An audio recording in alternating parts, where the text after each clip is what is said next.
Hello scholars, Captain Johnston here. In today's lesson we are going to learn from Esther the importance of advocating for your people's needs. Alright, let's begin. There's an unspoken agreement between a leader and their followers.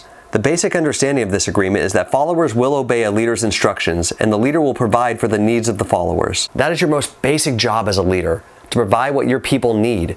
In today's world, that means two things. You have to know what they need, and you need to have the courage to communicate those needs up the chain of command. Many leaders neglect this important responsibility because they view communicating the needs of their people as admitting defeat in some way. But this couldn't be further from the truth. Leaders who identify issues and ask for help or resources will set themselves and their teams up for success. The Bible tells the story of Esther, the queen of Persia, which was one of the most powerful empires of its time. Esther was of Jewish descent. Her people had been brought captive into Persia following the fall of Jerusalem in 600 BC. Orphaned as a young girl, Esther was raised in Babylon by her older cousin Mordecai, who brought her up in the Jewish faith and taught her to honor the customs of her people. Persia was ruled by King Ahasuerus, otherwise known as Xerxes. When King Xerxes announced that he was searching for a new queen, Mordecai presented Esther, known for her beauty, for consideration. After gaining the king's favor, Esther was selected out of many women to become queen. Even after marrying, she kept her identity as a Jew secret from everyone in the royal court. Soon after Esther stepped into her role, she faced a crisis. Haman, an advisor to the king, proposed a royal decree that declared all Jews within the Persian Empire to be killed. It was a personal vendetta for Haman, who hated the Jews and saw them as arrogant and insubordinate for refusing to bow before him. Due to their faith, they were forbidden to bow before anyone other than the one true God. Haman persuaded King Xerxes to sign this decree, telling him that the Jews could not be trusted to be loyal to Persia because of their devotion to their God. The king agreed and ordered the death of all Jews, which he did not realize included his new queen. This royal decree placed Esther in a difficult position.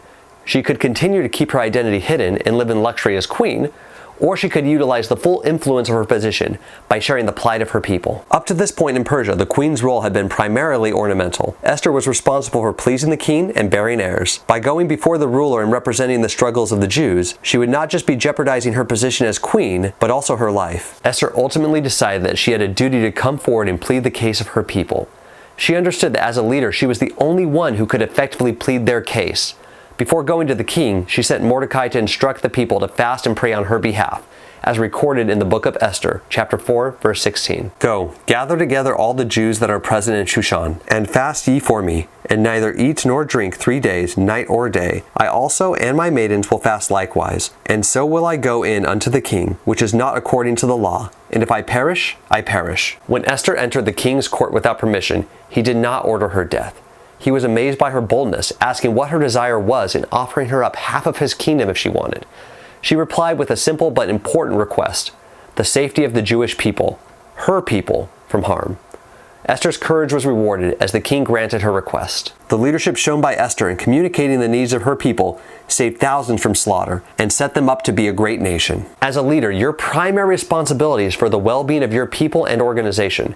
They count on you to effectively communicate a realistic portrayal of their needs and the impact of those needs not being met. If you are trusted with a position of leadership, it is natural to want to present a strong image that you and your team are able to complete any task asked of you without complaint. You may think that communicating your organization's needs shatters this image and shows weakness. Even if this is true, you have to remember that your first responsibility is to your people and the overall organization. Leaders who fail to identify and discuss the needs of their people are individuals who care about their short-term reputations more than the long-term success of their organization and team. You must overcome fear and pride in order to communicate your organization's deficiencies to your leadership, who can make assets and training available to you and your people. This is how you, as the leader, can create a culture of communication. A culture of communication starts when your people see you advocating for them. They will then be more likely to open up to you in the future about issues they are facing. Before you know it, you are able to uncover and resolve problems that you had no idea existed. It is important for you to understand how communicating your people's needs allows your organization to reach its highest potential. There is also no surer way to win the hearts and minds of your people than to fight for them. Alright scholars, I have a challenge for you from today's lesson.